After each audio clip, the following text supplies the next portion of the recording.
자, 우리 오늘 성경 본문의 말씀은 마태복음 13장 31절에서 33절까지 우리 짧은 절이니까 함께 합독하겠습니다. 시작. 또 비유를 들어 이르시되 천국은 마치 사람들이 자기 밭에 갖다 심은 겨자씨 한 알 같으니 이는 모든 씨보다 작은 것이로되 자란 후에는 풀보다 커서 나무가 되매 공중의 새들이 와서 그 가지에 깃들이느니라. 또 비유로 말씀하시되 천국은 마치 여자가 가루서말 속에 갖다 넣어 전부 부풀게 한 누룩과 같으니라. 아멘. 살아계신 하나님의 말씀입니다.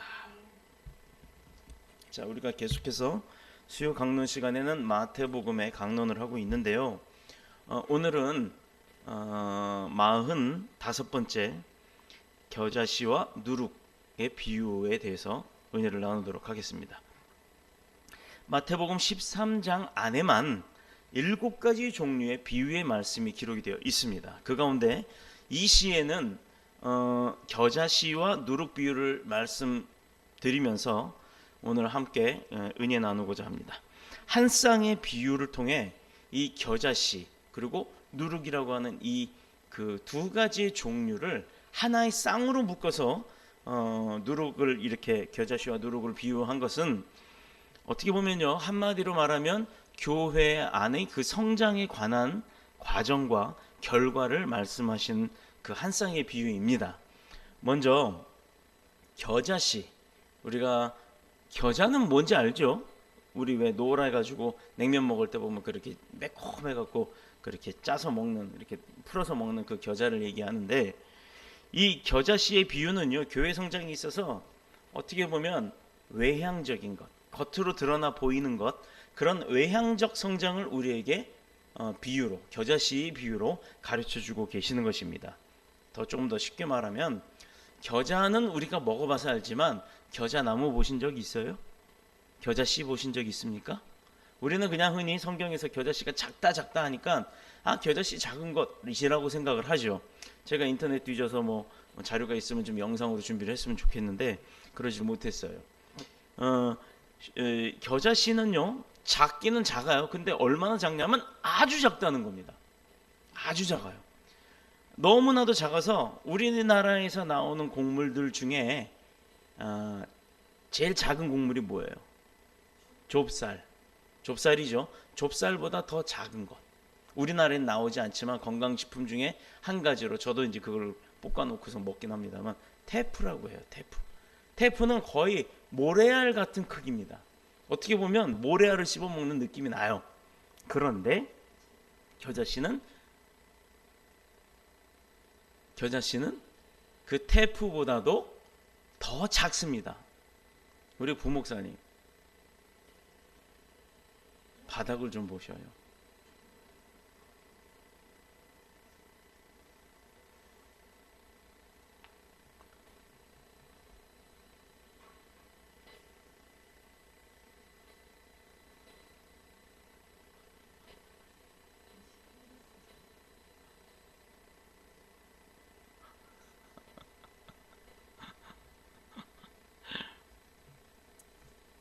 쉽게 말씀드리면 겨자씨는 눈에 보이고 안 보이고를 표현할 수 있는 이 외적 표현을 얘기하는 겁니다. 또 겨자나무가 성장해 나가는 그 과정이요, 사실상 잘 보이질 않아요. 나무까지는 있는데 그 가지에 열매가 맺히고 있는지, 연걸어 가고 있는지, 열매가 다 익었는지. 아니, 왜 오늘 자꾸 물질 가지고 왔다 갔다 앞에서 그러죠?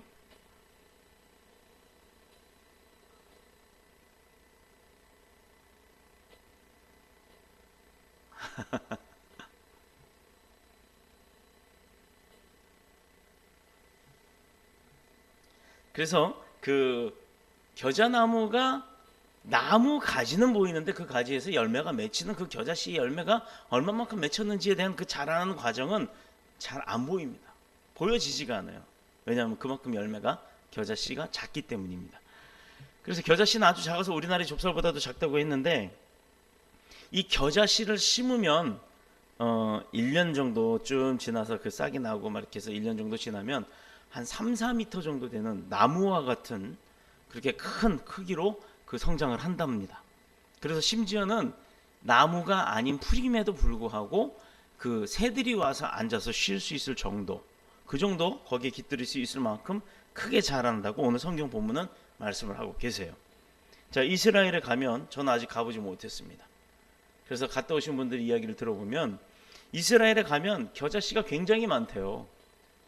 길가에 마치 잡초처럼 무성하게 아주 풍성하게 자라고 있답니다. 어느 시골에 그 작은 교회 목사님이 성지순례를 갔다 오게 됐는데, 뭐 대형 교회도 아니고 작은 교회 목사님이 성지순례를 가려면 뭐 혼자 가셔도 보통 한 4,500만 원 정도 비용이 들어가는데 얼마나 힘들겠어요. 넉넉지 못한 살림 가운데 또 교회 형편 가운데 쩔쩔매고 있으니까 교회 장로님, 집사님, 권사님 이런 분들이 십시일반 그걸 좀 걷었대요. 그래서 여비에 보태스라고 가지고 오셨답니다. 십시일반이라고 하는 그것 때문에, 그 덕분에 결국은 이 목사님이 별 어려움 없이 이스라엘에 가게 되었어요. 자, 그런데 여행을 하고 돌아올 때가 문제였습니다. 아니, 교인들이 그렇게 걷어서 여행을 가게 했잖아요, 성지순례를. 그럼 성지순례를 갔다 오면 최소한 도움을 주신 분들한테는 그래도 인지상정으로 무슨 뭐 기념품이라도 좀 드려야 되지 않겠습니까? 근데 기념품을 사려고 했더니 이게 배보다 배꼽이 더 큰 거예요. 뭐 요거 이 정도면 되겠다 싶으면 너무 비싸서 이제 고민이 된 겁니다. 왜? 여비를 겨우겨우 마련해서 왔기 때문에 풍족하지가 않았기 때문입니다. 자, 빈손으로 갈 수는 없고 선물을 준비하기는 해야 되는데 좋은 거 사려고 하니까 배보다 배꼽이어서 이제 고민이 된 거예요. 그래서 하나님 어떻게 하면 좋겠습니까? 빈손으로 갈 수는 없지 않습니까? 주님, 나에게 지혜를 주시옵소서 하고 기도하는데 하나님께서 지혜를 주시더라 이 말입니다. 어떤 지혜를 주셨냐? 기도를 하는데 바로 이 겨자씨 비유가 딱 생각이 나더라 이 말이에요. 그래서 우리나라에는 겨자를 갈아 놓은 것을 많이 봤죠. 여러분들 드셔도 보고. 그렇지만 이스라엘에서 자라나는 겨자씨는 그 겨자씨의 원 형태를 보신 분은 겨자씨 공장, 그 겨자 공장 다니지 않는 한은 못 보셨단 말이에요. 거의 볼 일이 없다는 얘기입니다. 그래서 길거리에 나가가지고 겨자나무가 많은 곳에 가서 이만한 병에다가 한번 이렇게 쑥쑥 겨자씨를 훑었답니다. 가지를. 그래서 이제 그 병에다 넣었대. 근데 조그만 병인데도 알갱이로 따지면 수천 개가 들어가더라 이 말이에요. 그래서 그걸 가지고 숙소로 돌아와서는 깨끗한 A4 용지 그 백지에다가 겨자씨를 더도들도 아니고 딱 3알씩만 딱딱딱 꺼내서 투명 스카치 테이프로 딱 붙였어요. 종이 한가운데다가. 그렇게 해갖고 그 위에다가 예수님이 걸어가셨던 바로 그 예루살렘 길가에 있는 겨자씨라고 써서 삼위일체의 하나님이기 때문에 겨자씨 3알을 나눠줬답니다. 성도들이 얼마나 좋아하는지요. 이건 돈 들이지도 않았잖아요. 그러면서도 성도들에 대한 그 감사함을 표현을 했죠. 성도들 입장에서는 예수님이 걸어가셨던 그 골고다 길가에 있었던 겨자씨라는 걸 보면, 그것만 보면서도 그렇게 받는 은혜가 크더라 이 말이에요. 자, 여러분 혹시 성지순례 갈 때 무슨 뭘 사다 줘야 될지 고민하지 마세요. 예루살렘 가면 우리 예수님 걸어가셨던 그 길가에 겨자나무 많이 있다니까 거기서 겨자씨 뜯어오세요. 그거 누가 가져간다고 뭐라고 안 한대요. 요만한 바카스병 하나에도 몇천 개가 들어간답니다. 두고두고 나눠줄 수 있습니다. 돈 하나 안 들고 보람 있는 선물할 수가 있다 이거예요. 저도 겨자씨를 본 적은 없습니다. 보기에 무슨 씨앗으로 보이지는 않는데요. 좁쌀보다도 작기 때문에 어떻게 보면 먼지 같아 보이기도 한답니다. 그런데 이 겨자씨가 처음에는 이렇게 눈에 보일 듯 말 듯한 그 작은 크기였지만 나중에 4m, 3m, 사람 키보다 훨씬 큰 그 나무처럼 보일 정도의 겨자나무로 자라난다 이 말이에요. 즉, 그래서 이것은 교회 성장에 있어서 눈에 보이는 외적 성장, 교회 규모나 교회의 크기나 교회 성도의 숫자나 이런 데 치중한 그런 비유로 가르쳐주는 교훈입니다. 그렇다 그러면 반대급부적으로 누룩이라고 하는 건 무엇일까? 여러분 누룩이 뭔지 아시죠? 이스트요, 이스트. 빵 만들 때 부풀리는 이스트. 자, 교회 성장의 내적 그리고 질적인 면을 가르쳐주는 누룩의 비유입니다. 여기서 누룩은 우리가 이스트라고 하는데 그 빵 만들 때 많이 쓰지요. 효소라고 하는 거예요. 살아있는 세균입니다. 자, 이것을 물에 타서 가루에 넣으면 보이지도 않아요. 물에 그냥 흡수가 돼버리니까. 그냥 누가 봐도 그냥 맹물이에요. 그런데 이상하죠? 그 물을 밀가루에 넣고 반죽을 해놓으면 하루가 지나면요, 그 밀가루가 어떻게 된다고요? 빵빵하게 부풀어 오른다는 거예요. 그래서 그걸 가지고 부풀어 오른 상태에서 어떤 모양을 틀에 넣어가지고 오븐에 넣고 구워내면 그게 바로 식빵이 되고 먹는 빵이 되는 겁니다. 자, 이렇게 누르게 눈에는 보이지 않아요. 보이지 않지만 나중에 보면 그 부피가 밀가루를 통해서 불어나듯이 그렇게 부풀어 나듯이 마찬가지로 교회도 외적으로도 겨자씨 나무처럼 크게 성장을 하지만 내적으로도 이렇게 보이지 않는 부분에 있어서 부풀어 오르고 성장한다는 그런 누룩의 비유인 것입니다. 아마 다들 뭐 자녀를 길러보셔서 알겠지만 자녀를 길러보면 압니다. 자녀 없는 분들은 강아지 길러보면 알죠. 우리가 보기에는 뭐 맨날 보니까 애들이 크는 것 같지가 않아요. 근데 어느 때 보면 옷을 큰 걸 사줘야 되고 신발 사줘야 되고 이러다 보니까 애가 커가는구나라고 느끼지만 실체감적으로 매일매일 보는 사람들은 그게 얼마만큼 컸다라는 느낌이 없지요. 그런데 친척들이 어쩌다 한 번씩 오시면은 아이고 이 녀석이 요만했던 녀석이 언제 이렇게 컸누라고 얘기를 해요. 안 보다 보니까 부모 눈에는 안 커가는 것 같지만 정작 외부에서 봤을 때는 크게 보인다라는 겁니다.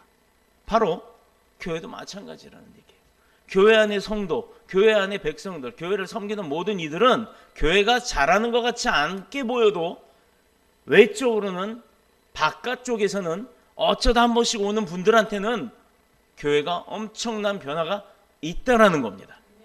자, 이 비유의 배경은요, 이렇게 겨자씨와 누룩을 비유로 말씀하셨던 그 시대의 배경은 왜 그랬느냐 하면 제자들이요 아무리 그렇게 전도를 해도 전도가 되는 것 같지도 않고 복음을 증거를 해도 복음이 그냥 뭐 어디 흐르는 물에다가 빨간 잉크 부었을 때 막 퍼져나가듯이 쫙쫙쫙쫙 퍼져나가는 그런 모습으로 보이질 않았기 때문에 제자들이 낙담을 하기 시작했고, 그래서 또 그 제자들이 실망을 하기 시작하고, 그러므로 인해 많은 제자들이 좌절에 빠져 있었기 때문에 그랬다는 겁니다.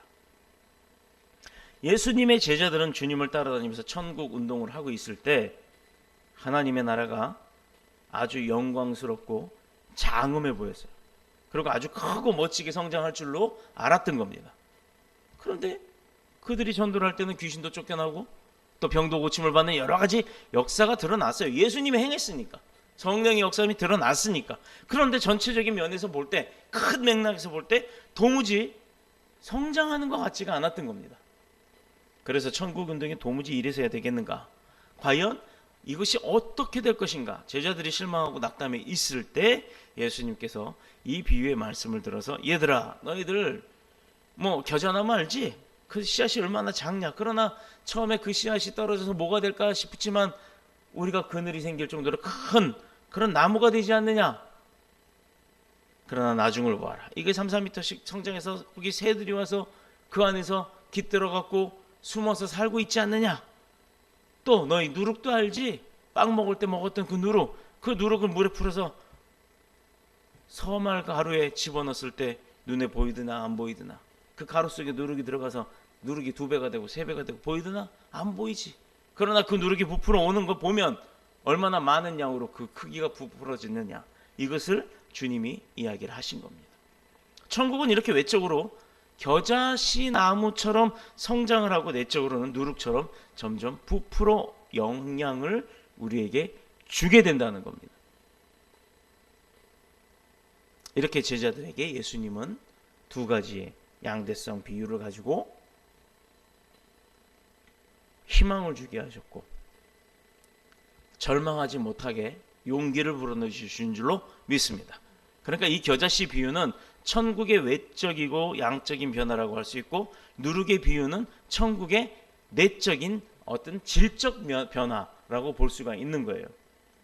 이와 마찬가지로 눈에 보이는 하나님의 나라인 교회는 2가지 변화가 다 일어나야 돼요. 어떤 변화가 있어야 되느냐? 첫 번째, 양적 변화. 교인들이 수가 자꾸 늘어나야겠죠. 은혜가 돼야 되니까. 또 양이 없으면 질을 말할 수가 없는 겁니다. 양이 있어야 그 양들이 그 양의 어떤 질적 측면을 측량을 할 수가 있죠. 아무것도 없는데 뭘 질적을 따지고 있겠어요. 그러므로 뭐니 해도 교인 수들이 늘어나야 되는 줄로 믿습니다. 2번째는 질적 변화입니다. 교인들이 하나씩 처음에는 믿음이 없겠지만 그들이 시간이 지남에 따라 또 말씀을 듣고 배움에 따라 저들의 신앙이 점차 깊어지고 또 높아지고 또 은혜 가운데 그들의 신앙이 충성화가 되게 가면 점점 성장하는 역사가 일어날 수밖에 없는 거예요. 그런데 목사 편에서 보면요, 솔직히 안타깝죠.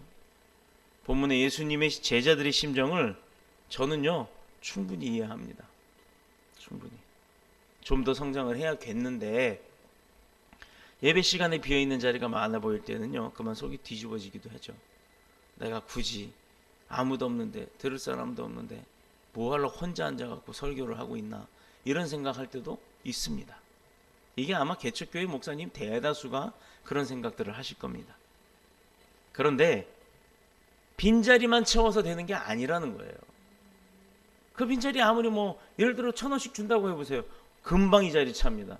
근데 와가지고는 말씀이, 복음이 심어져야 되는데 복음을 듣기는커녕 언제 끝나나 이러고 있다면 무슨 의미가 있겠어요?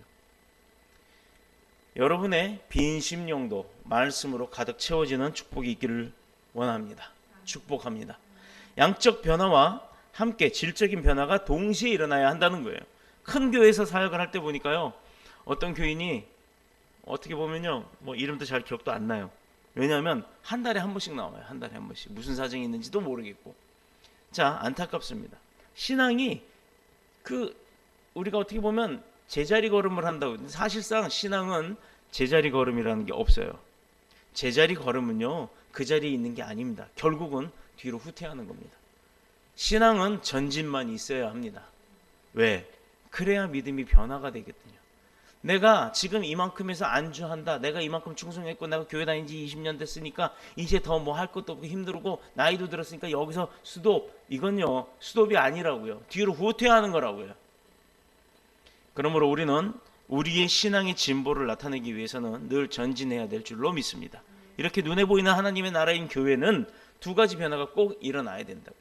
첫 번째가 양적, 두 번째가 질적.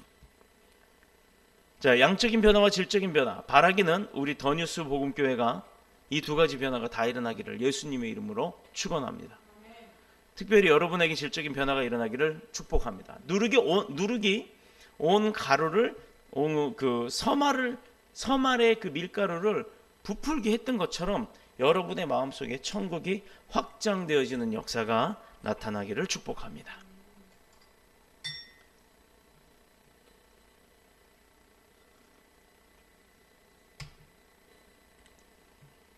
그렇다 그러면 오늘 이 겨자씨와 누룩의 비유는 어떤 내용의 교훈을 주시는 거냐? 자, 겨자씨 비유를 한번 보면요, 겨자씨의 비유를 통해서 우리가 받아야 될 교훈이 무엇이냐? 제가 읽습니다. 31절 32절입니다. 또 비유를 들어 이르시되 천국은 마치 사람이 자기 밭에 갖다 심은 겨자씨 한 알 같으니 이는 모든 씨보다 작은 것이로되 자란 후에는 풀보다 커서 나무가 되매 공중의 새들이 와서 그 가지에 깃들이느니라. 자, 어떤 사람이 자기 밭에다가 겨자씨를 심었대요. 이 사람이 누굴까요? 하나님을 뜻하는지 예수님을 뜻하는지 여기에는 정확하게 나와 있지는 않습니다만 어쨌든 이 사람은 겨자씨를 뿌렸습니다. 자기 밭에다 뿌렸겠죠? 밭은 두말할 거 없어요. 세상을 의미하는 겁니다. 자, 세상에 교회를 심었어요. 그런데 어때요? 심은 겨자씨 하나를 같으니 이는 모든 씨보다 작은 것이로되. 원래 교회의 시작은 매우 작고 미미해서 보잘것이 없는 게 정상입니다. 이게 기독교의 시작의 의미예요. 기독교가 어떻게 시작을 했어요? 유대 땅 베들레헴의 초라 말구유에서부터 시작했습니다. 호텔방안이 아니에요. 왕궁에서 시작한 게 아니란 말이에요. 예전에 우리나라에 복음이 처음 들어왔을 때 대부분의 교회들이요, 지금은 기라성 같이 큰 건물들을 갖고 있겠지만 그 전에 그분들이 시작했던 교회들은요, 대부분 전쟁통 후에 피난 가서 했던 천막 교회들이 대부분이었어요. 자리라고 뭐가 있습니까? 비오면 흙탕물에 주저앉아갖고 예배를 드리셨다고들 선배 목사님들 통해서 많이 들었습니다. 그런데 지금 저와 여러분은요, 어떤 자리에 삽니까? 얼마나 아름답고 행복합니까? 그런데도요, 불만들어 가는 사람들이 있다 이 말이에요. 왜? 더 큰 교회를 비교를 하니까. 여관방에도 들어가지 못하고 빈 마구간에서 기독교는 시작을 했습니다. 우리 더뉴스 복음교회도 마찬가지예요. 처음에 시작할 때 몇 명이었어요, 우리 교회? 부목사님, 우리 교회 첫 예배 드릴 때 우리 교인 몇 명이었습니까? 어떻게 둘이에요? 네, 그땐 제가 강도사였죠. 강도사고 성도 한 명이었어요. 성도 한 명으로 시작합니다. 저까지 두 명이었어요. 그게 다예요. 그렇게 시작을 했습니다. 그런데 지금 몇 배 성장했습니까? 그렇죠? 할렐루야요. 우리 교회 1년에 한 배씩 늘어났어요. 지금 우리 3배 성장했습니다. 뭐 3배 성장이라고 해봐야 뭐 겨우 6명? 그게 6명이 겨우입니까? 아니요. 이 6명은요 일당 600명 같은 믿음의 백성이에요. 이렇게 본문에서 우리들에게 말씀하려고 하시는 것은 바로 위로함입니다. 작은 것으로 돼 자란 후에는 나무보다도 커서 공중의 새들이 그 가지에 깃들인다고 했어요. 시작은 작지만 나중은 크다는 겁니다. 자꾸 크는 거예요. 이게 교회 성장이에요. 이게 교회의 특징인 겁니다. 이게 겨자씨와 누룩의 비유를 교회 안에다 주시는 거예요. 그렇다면 저와 여러분은 어떤 믿음이 돼야 됩니까? 이 겨자씨와 누룩과 같은 믿음이 돼야 되는 겁니다. 생명들은 낳아놓으면요 병만 들지 않으면요 자식들은요 어떤 뭐 강아지도 뭐고 생명력을 가지고 있는 모든 것들은 낳아놓으면 잘 자랍니다. 병들지 않으면 자꾸 커요. 그래서 다 성장체가 완성체가 될 때까지 전부 다 성장을 합니다. 교회도 마찬가지예요. 교회가 성장하는 것은 병만 들지 않으면 되는 거예요. 교회가 목사가 욕심만 없으면 되는 겁니다. 교회가 뭐 물질 가운데 인본주의적으로 돌아가지 않으면 되는 겁니다. 아무리 크면 뭐예요? 인본주의 교회들 재정도 못 채우고 빚낸 것도 못 갚아서 난리들인 교회들이 한둘입니까? 결국은 그래서 경매에 넘어가고 이단들이 또 그걸 사가고 참 안타까운 일들이 많지요. 잘 성장하지 않는 교회를 보면 거기에 속한 분들은요 주로 양적인 것이 뭐가 중요한가? 질적인 것이 문제지라는 것만 생각하는 분들이에요. 양적도 중요하고 질적도 중요한 겁니다. 그 말이 전혀 틀린 말은 아니에요. 사실 어떻게 보면 뭐 질이 문제지 뭐 양이 문제냐? 그렇습니다. 그것도 틀린 말은 사실은 아닙니다. 그러나 교인들이 질적인 면이 바로 되어 있다 그러면 양적으로는 당연히 성장하는 거예요. 그러니 양을 따지기 이전에 질이 중요하다는 얘기도 맞습니다만 질이 중요한 만큼 질적 성장을 한 곳이라면 이미 양적 성장은 다 이루었다라는 겁니다. 그런데도 질적인 것만 따지는 교회는 양적인 것은 물론이고 질적인 것도 보잘것없는 경우가 많다라는 겁니다. 그러므로 우리는 이 둘을 조화 있게 성장시켜야 하는 줄로 믿습니다. 양적인 것과 질적인 것은 별개의 것이 아니라 겨자씨와 누룩의 비유처럼 서로 하나로 연결되어 있다는 것 잊지 마시길 축복합니다. 우리가 한 사람 한 사람이 질적으로 바로 되어서 있다면 개인적으로도 성장하고 또 교회적으로도 성장하는 것은 그냥 정해져 있는 이치예요. 그냥 따라만 가면 되는 겁니다. 그런데 작은 씨앗이 어떻게 되는 거예요? 그 나무가 나중에 얼마나 성장한다고요? 공중의 새들이 와서 그 가지에 깃드니라 말할 정도로 새들이 앉아있을 정도로 성장을 한다는 겁니다. 웬만큼 흔들어대도 웬만큼 바람이 불어도 끝도 없다는 얘기입니다. 성경에 일반적으로 새는 성경에서는 마귀를 뜻해요. 뭔가 쪼아먹고 할 때 그런 마귀를 뜻합니다. 그러나 여기서는 마귀라고 보여지지가 않습니다. 왜냐하면 이 본문의 새는 이 겨자나무가 얼마나 크게 성장했느냐 하는 것을 증명하기 위해 등장시킨 것이지 그 큰 곳에 새가 와서 뭐 해코지를 한 거나 이렇게 표현이 안 되어 있기 때문에 그렇게 번역을 할 수가 있습니다. 또 다르게는 교인들로 생각할 수도 있죠. 교회 안에 와 있는 교인, 나무 안에 와서 쉼을 얻는 새. 자, 나무에서 쉬고 휴식할 수 있다라는 거예요. 우리는 개인적으로 본문의 겨자나무처럼 신앙이 성장을 하고 또 양적 성장도 있고 질적 성장도 있고 사랑이 풍부해서 다른 사람들에게 우리 안에 있는 그 사랑을 베풀어 주기도 하고 또 우리에게 와서 같이 쉼을 얻기도 하고 위로함을 받기도 하고 힘을 얻기도 하는 그렇게 남을 도움을 줄 수 있는 그런 큰 겨자나무로 성장해야 될 줄로 믿습니다. 그러나 그걸로 끝나는 게 아니에요. 교회도 그렇게 돼야 된다는 거예요. 우리도 그렇지만 교회도 그렇게 돼야 된다는 거예요. 교회에는 별의별 사람들이 많이 모이죠. 권력 있고 지식 있고 돈 있는 사람도 있지만 반대로 돈도 없고 권력도 없는 자들이 있고 지식도 없는 사람도 있고 장애자들도 있고 낙심한 자들도 있고 시험된 사람도 있고 많습니다. 우리 교회도 이런 여러 종류의 새들이 와서 깃들일 수 있는 곳, 그래서 쉬기도 하고 물도 한 잔 마시기도 하고 힘을 얻기도 하고 또 새 힘을 얻어서 세상 가운데 힘차게 나갈 수 있도록 치유받기도 하고, 그런 교회가 되도록 우리는 계속해서 기도해 주시기를 축복합니다. 그리하여 하나님으로부터 인정받고 하나님께서도 그늘과 같이, 그래서 이곳에 많은 영혼들이 함께 모여 주님 앞에 영광 드리며 또 바로 배우는 믿음으로 말씀 가운데 바로 서며 그런 주님한테 감사할 줄 아는 그런 믿음의 백성들이 가득 차기를 그리스도이신 예수님의 이름으로 축복합니다. 축원합니다. 다음 시간에는 구체적으로 여기 겨자씨 비유에서 주는 교훈이 무엇인지를 살펴보도록 하겠습니다. 기도하겠습니다. 주의 집에